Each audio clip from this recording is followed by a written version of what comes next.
Alright, welcome to the Noosa race report. This one's going to be a big one. It's the biggest race of the year and a lot went down before, during and after the event. So we're going to dive in. For those who just want to watch certain parts of it, I'm going to change shirts throughout. We're wearing this one during the pre-race. Everything. I don't know the word to describe it, but we'll just call it taper week. We'll be in this shirt. I'll change shirts for the swim, the bike, the run, and then let you know what I'm doing while I'm holidaying up here in Noosa. So if you're just after that, skip through. I don't mind. I won't be offended. So Monday, start of taper week, start of race week. Started it with a 5-ish K swim in the pool, then into the gym for my gym session, then 2 PTs, then off to P3 to recover, have a little sneaky nap, go off to work for the afternoon at Bounce, ride back home, you beauty, tick that day off, last hard day done. Tuesday started the easy stuff. Started with 4 hill reps on the bike and the run, then 1-2-1-2-1, swim intervals.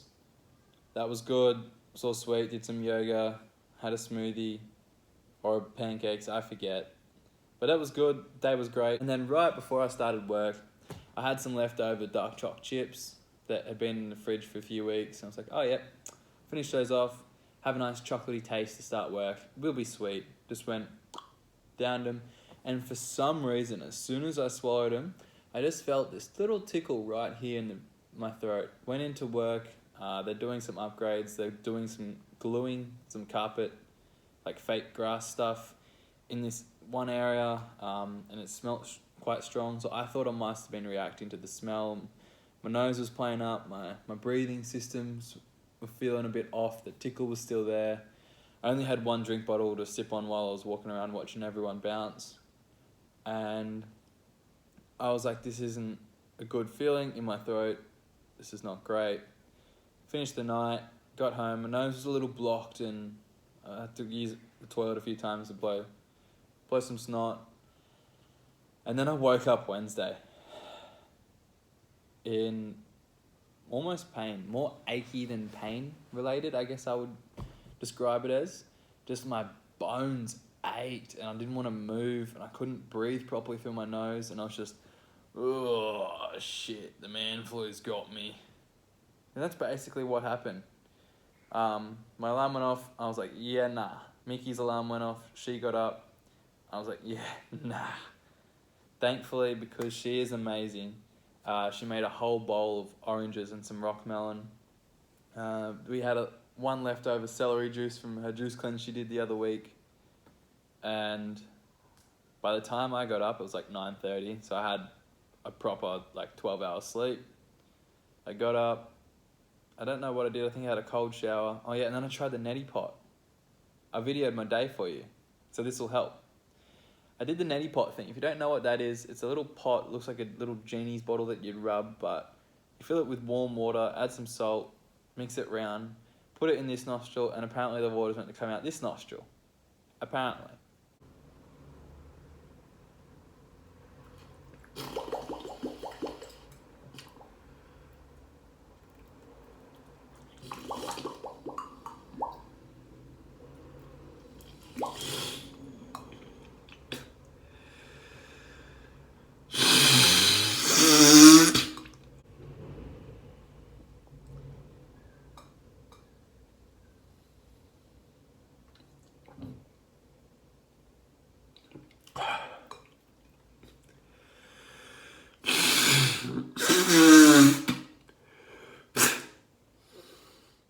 I've only ever done it with a blocked nose, so sometimes it works, sometimes it doesn't, and it did not work this time. It was going in and going nowhere. I was so blocked up, it was ridiculous.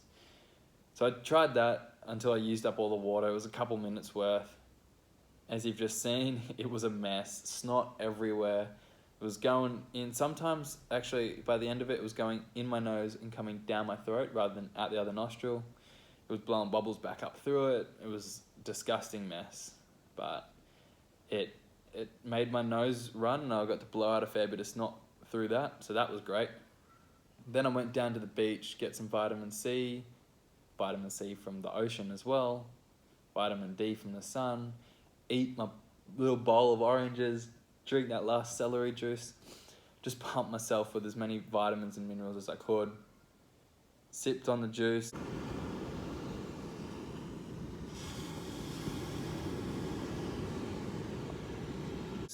Went for a swim.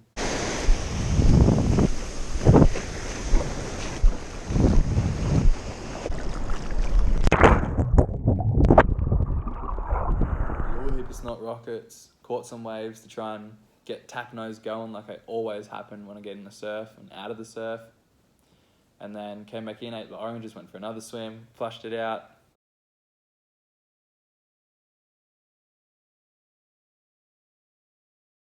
Was blowing plenty of snot rockets, got plenty of sun. Things were going great. On track, still quite blocked up, still quite fatigued, but I was feeling a little bit better.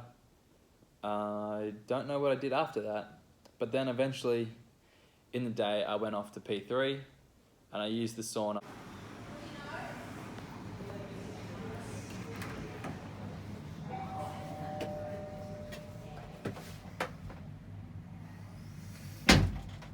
I only ever use the sauna when I feel like I've got congestion or I'm blocked and I need to just sweat and cleanse things out.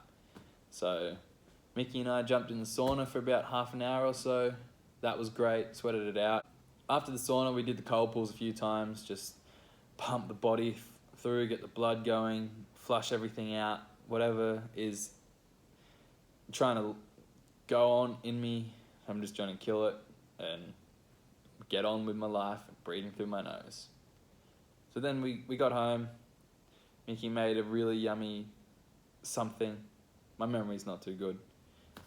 I ate like just the veggies on top. I couldn't really eat, and I knew that's when I was quite sick. I was like, okay, well, if I can't eat a bowl of, I think it was a curry or something, then that's not great. I went to sleep. I was like, oh, I'm just exhausted. I was quite cold as well.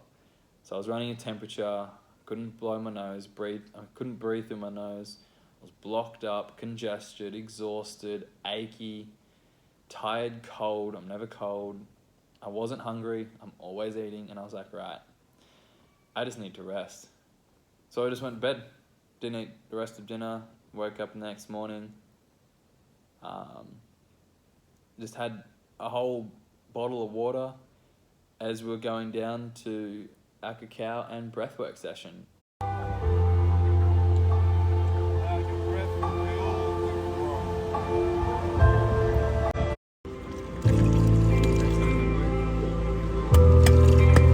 Got postponed from last week. I guess everything happens for a reason, and maybe that got postponed just for me, so I could do breathwork and repair myself with some beautiful cacao from, I'm going to say this wrong, Vierian. Don't get mad at me, Jasmine, if you're watching. I can't pronounce your brand properly, but I'm going to call it Vierian. We'll go with Vierian. I won't just change it up every time I say it. But yeah, they hosted a great thing with Coach Holler. That was great. It was actually a lot of mouth breathing, which was really good because my nose was so blocked. I was worried about that. But it was just so nice and calm and peaceful and just zen, like, and just, I felt light. I went from feeling achy Wednesday morning to just light and airy and no weight in my body and floating. It was great. Then we celebrated with some cacao, went for a swim. Then I got nice coffee from them as well. That was great. Packed up everything, jetted straight up here to Noosa. It was a good day. We stopped in at Nurture as well. But thankfully, I was feeling much better. I wasn't achy, I wasn't sore. Everything was intact, it was working. I was blowing so much snot, I ended up just using my towel, and every, not even 5 minutes was just on the drive up. Mickey was pretty grossed out. Fair enough. I did have a snot rag as a whole towel, and the towel is disgusting, but it's in the wash. Don't worry, I will clean it. It is being cleaned. But I wasn't even sure if I would race. I was like, oh, well, we'll just go for a surf holiday if that's what it comes to. Thankfully, as things progressed. I felt better and better and better. We went to bed Thursday. I think I actually ate dinner, so that was great. Woke up Friday. Still quite blocked, but I was like, you know what, let's just go for an easy ride. So we went and rode the hill for the race course. Took Mickey up there. We got a little lost. We got up the hill. Beautiful day. It was so nice. A little bit warm.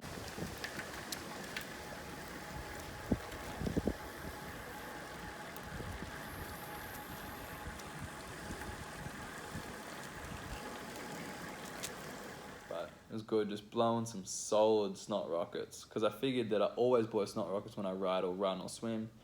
I might as well do that if I'm feeling up to it and just cleanse everything out. Mickey didn't sit on my wheel for too long.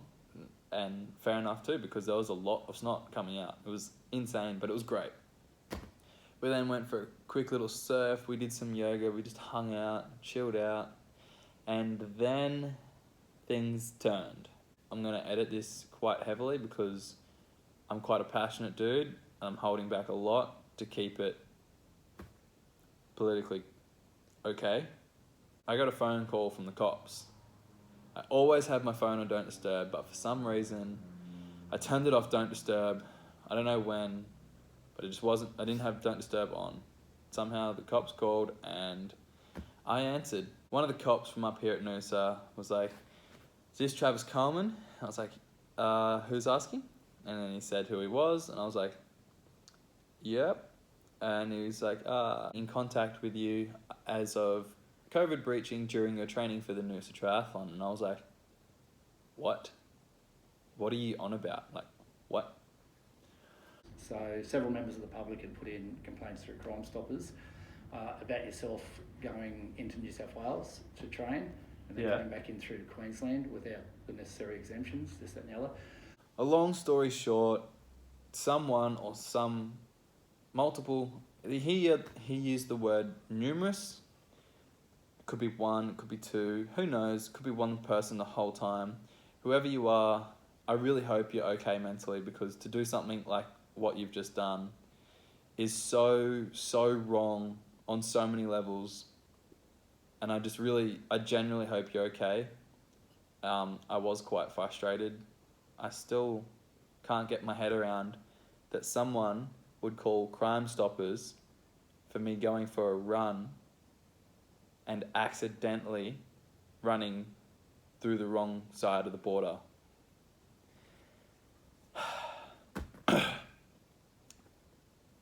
I don't know what else to say. Literally run the local hills. I start at Kira, where I live. I run the hills at Kira, Deba, Cooley, back into Kira, and then do some sprint efforts after that.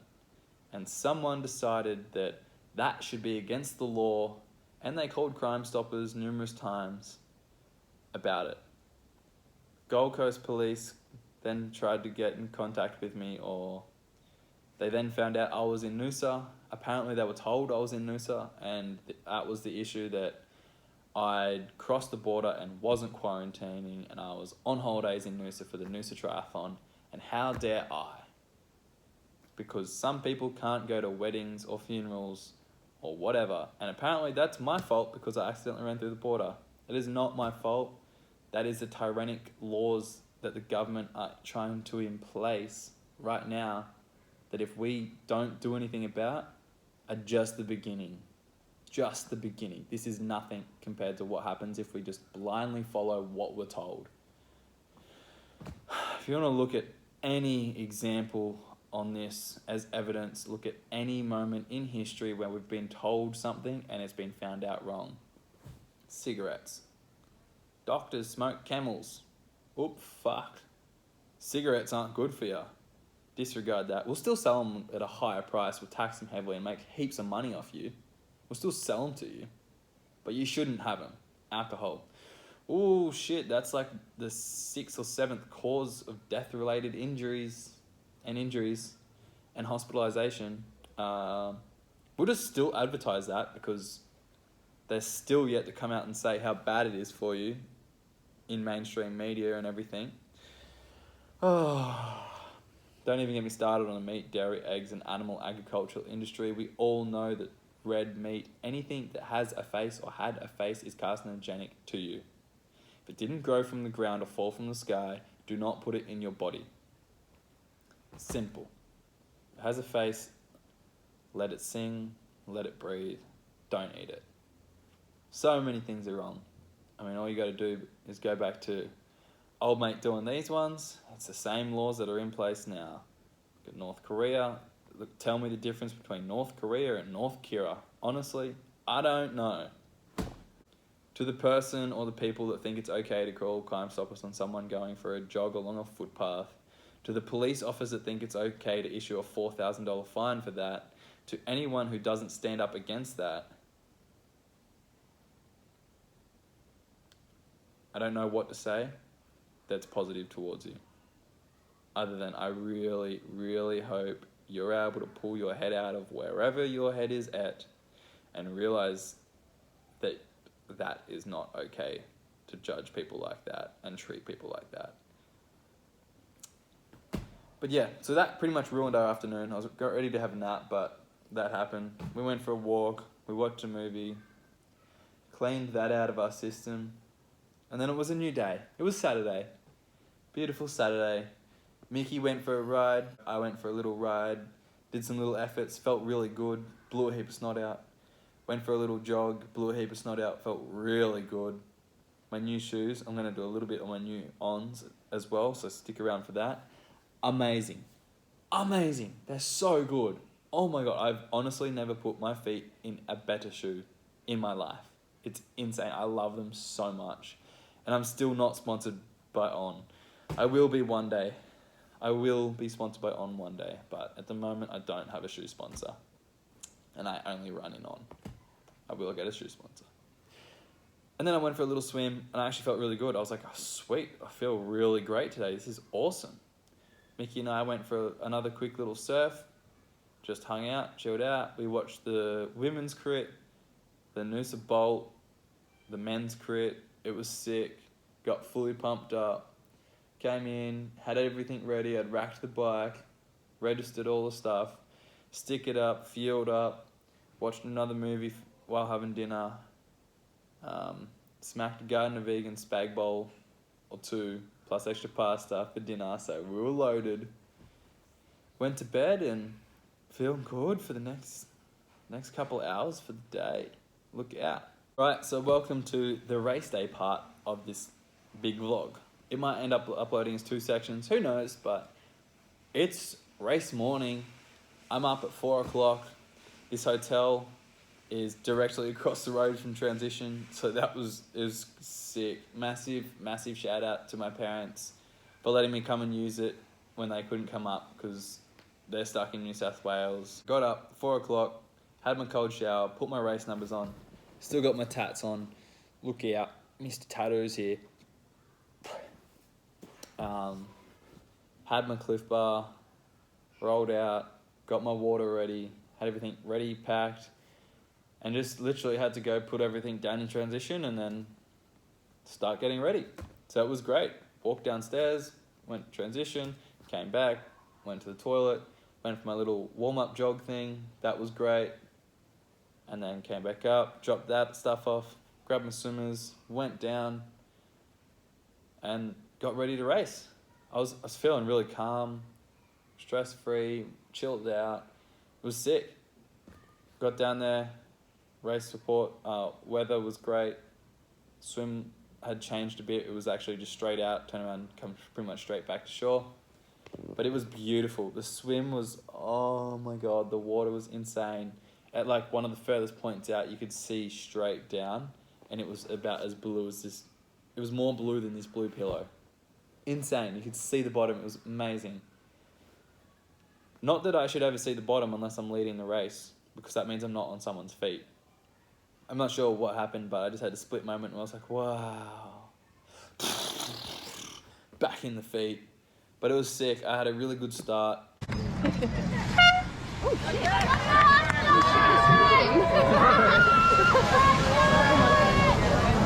Steve? Yeah, he's on that. You got a little to the right, yeah. Okay, let's go. For some reason, not everyone was ready for the hooter. I knew that while they were calling the girls down, as soon as they had finished calling the girls down, they were going to send us straight off so that they could then line up. I got a great start. I got right on the side of the pack. A front pack went off, and then it was a main pack. It was pretty clean swim. Copped a few punches to the head. Had a few people try and swim on top of me. I just kicked a bit harder. But other than that, I felt really strong in the water. I could see pretty much who was all around me. I wasn't in a race speed suit. I was just in my Cannibal Tri kit that I asked Forbesy to be like, all right, I want a fast suit in the water that I can still race the triathlon in. I don't want to have to put a swim skin on because my triathlon suit isn't fast enough in the water. Thankfully, he hooked us up. I think it's pretty fast. It's probably not like swim skin material because that's the pinnacle, but it's still quick enough to swim a 1:13 per 100 and come out with a whole pack of guys who were wearing swim skins, which helped my transition. Yes, Liam! Awesome, Liam! Great job! Come on, Trav! Woo! Good work! 35 seconds, Caleb. Good work! That's it! Go, Jack! 50 seconds to the leader.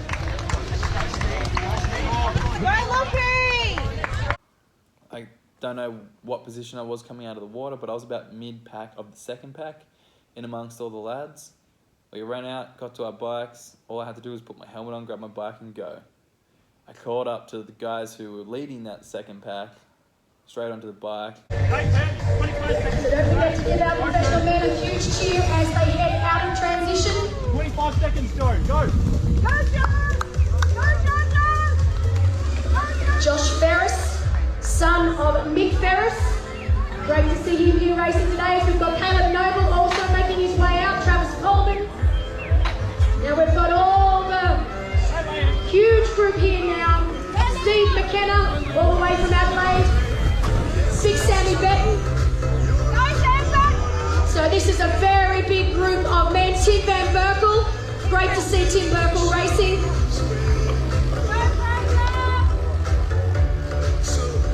So while we have that lead group of 5, right behind we have a huge group of men. And I was pretty much, I was the first one of this second pack, over the bridge, front of the pack. It was great. Putting the hammer in, I knew who was around me. I knew we were on for a weapon of a bike. And I knew that the pack was so big that some would be spat out the back and I needed to be at the front for at least the first half of the bike. So I knew that I wouldn't be having to chase or close gaps. So that's what I did. I just made sure I was towards the front of the race. We got to the hill. I ended up just rolling past everyone because in my head I thought the hill was like 1.8k. I just rode it just then on my mountain bike and it says it's 3Ks. So thankfully I thought it was only 1.8 and went for it. I held, I think on the Strava segment, it's 29.8 kilometers an hour average up a 5.6% average gradient or whatever it is. If you know what I'm talking about, you can check it out on Strava. But yeah, I felt really strong. I went hard up the hill. And I knew that would sort anyone out who was just hanging on or wasn't feeling on.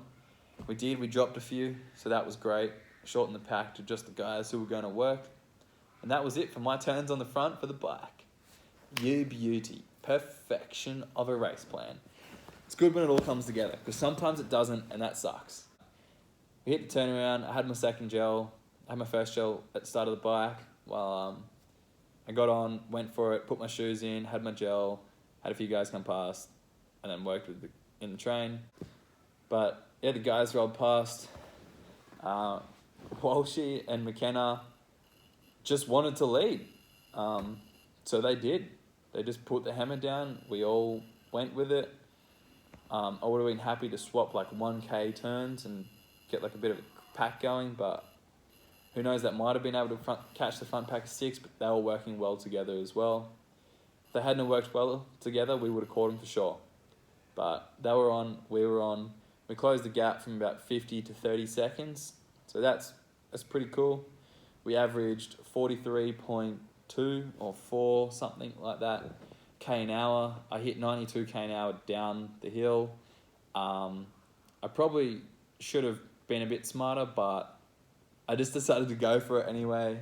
I know I can handle a bike. I know Josh can handle a bike, but I passed him. Say this pillow is Josh. That's his handlebar. My handlebar was about here. So it's how close away I passed him at over 90 km an hour on the bike. And there's a cat's eye right here. So I literally went as close to those cat's eye things on the road as I could. He was riding right of the lane. I didn't have anywhere else to go, and I was going straight past him. A gap opened between him and the crew, so I could slot straight in there. Thankfully, it bumped me up a few spots, and I got to go nice and fast down the hill. Then I had my third gel at about 35k mark as we're coming back into town. As I did that, Sam Benton saw that the gap between me and the front wheel was about 15 to 20 metres rather than 12. He just slogged straight in. I would have liked it if he didn't, because he's not the quickest through transitions, and this led to me almost ending the race real quick. Let's go, Steve!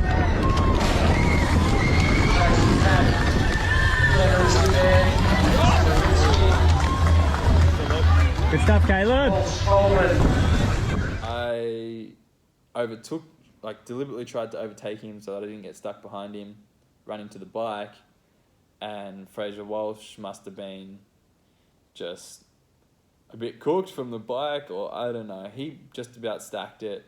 I ran straight up the back of him, just about stacked it. Somehow we both saved it. We're both not gravity orientated while saving it, and we didn't die. Come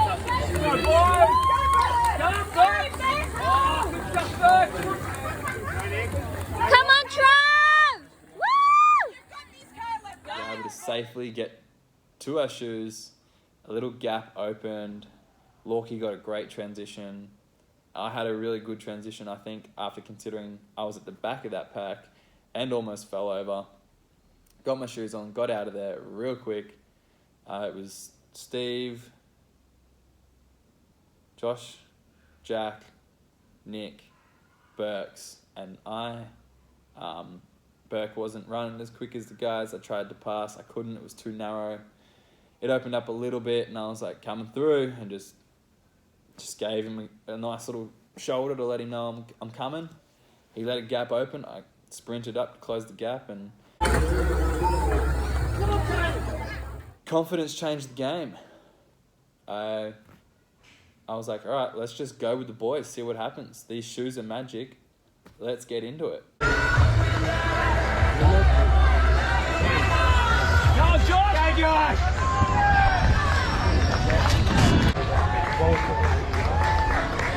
And the runner's heading out.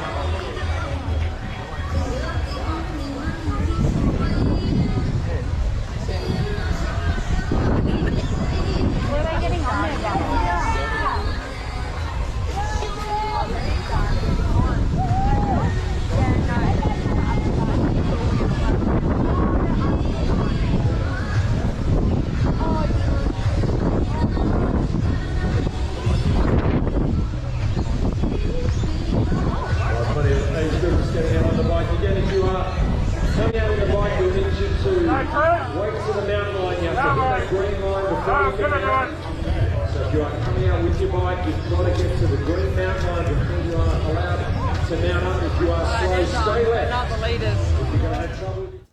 And it went from there. Nick went off, dropped us. Jack went back. Steve was just up the road. Josh fell just off Steve. I just decided to sit straight on Josh because I figured I'd be able to hold him. And like, this is Josh, this is me. This is how close I was right on him, just like breathing on him, like on his shoulder. No social distancing going on whatsoever. He ended up dropping me. We ran to about the 5k turnaround. There's a little incline. I went through a heat mentally. There was some moments where I was stoked that I was Steve McKenna's right there. Josh Amberger's just there. Like, if we can catch Josh, that'd be sick. Like, like these guys who I look up to as pinnacle triathletes, and here I am racing with them. I was frothing. But at the same time, I shouldn't be like, oh wow, I must be doing good, I'm with these guys. Fuck that. Fuck everyone. I should win. That should have been my mentality. I was like, I'll catch him, pass him, catch him, pass him. Not, oh my gosh, I'm so close to Josh. But that was how it was. And I just had a mind slip. I think that was the only thing that let me off Josh's feet. We came up over a hill, and it was the first hill of the race. A little gap opened, and I jumped back on. And then the hill just before the turnaround, a little gap opened again. Or I think he surged to overtake Kurt. I just didn't go with him, and as soon as that gap opened far enough, I just couldn't close it, and I lost it mentally, and the pace fell right off. We were turned around at 3:19, 3:18 per kilometre, and it was much slower than that on the way back. It was like almost 3:40s on the way back. Horrendous. Simon came through, overtook me, and I was struggling a little bit. My back was hurting, my lungs were hurting, my gut was hurting, my hammies were tight, I was in the walls. Who knows, if I had been still on Josh's shoulder, I might not have been thinking about that. I would have just been listening to his breath, his feet, my feet, and just in that zone that's good. But I wasn't. I was on my own. Simon went straight past me. I was like, wow, go, enjoy it. He almost caught Josh. Josh almost caught Josh. And it was like a steady flow of athletes all the way through. And about just over 2Ks to go, Kurt caught back up to me, attacked. I jumped on. He eased his attack. I sat with him for a bit. And memories of Raby Bay a few months ago came flashing back, where he broke away with about 800 to go. And I was planning on sprinting with about 500 to go. So I was like, we're not doing that again. I knew all I had to do was get to the crowd. So I decided to attack and try and drop him. Luckily, I had my magic shoes on. I opened my stride up and I just went for it. I got rid of him, thankfully, because I did not hold that attack surge. I held it for a while, but man, it was painful. The face was like, it was just, a lot of pain, just fighting for everything. Because I thought I was in 10th. I thought I'd secured a payday. I just saw that Fisher had just blown up and stumbling all over the road, hoping he was okay. I yelled out to him to keep going. He said he's done. And I was like, well, there's not much I can do. Let's get this money. Then Kurt attacked. I attacked him again. I was like, I need the payday, bro. Hey, Trav! Working all day, so that's not really important for me.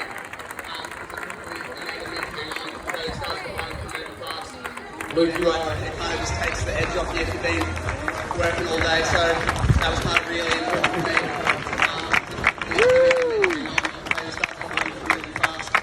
Luke, you are a Noosa tri-winner.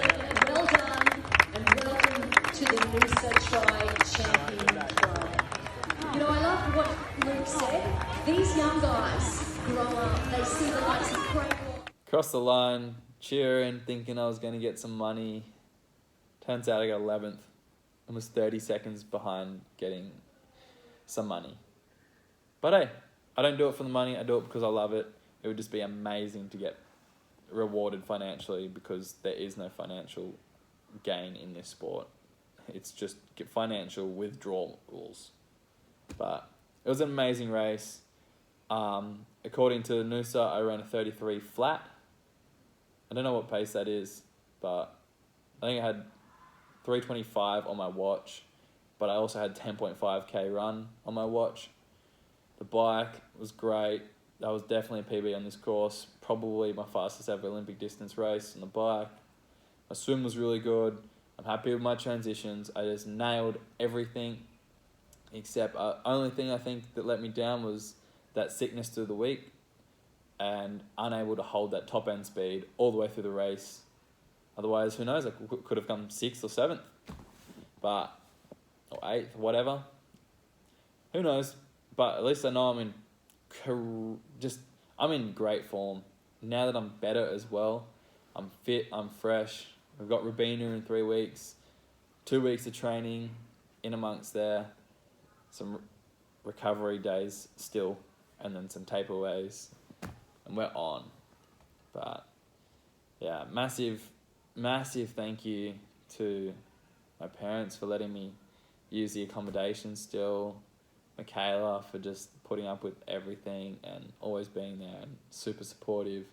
All my friends that sent me good messages and good vibes, especially around the whole ordeal that happened with the police, and that horrible person that decided I'm worthy of being Crime Stoppers calls for.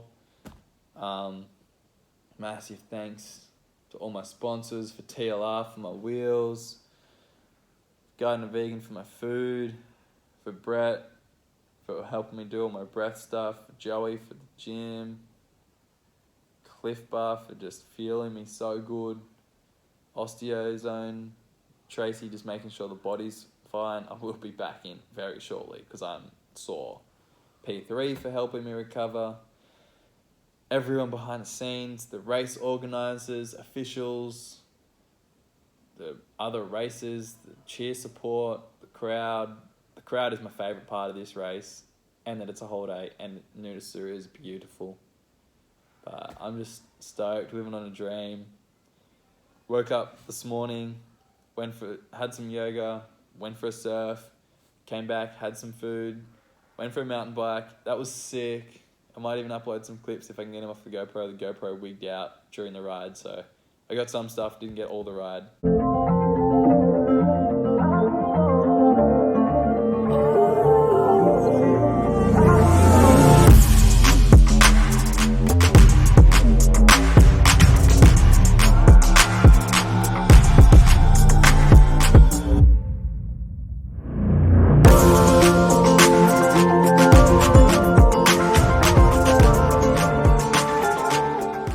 Now I'm just chilling, getting this content ready for you guys to pump out and enjoying the rest of my holiday here in Noosa. Peace out.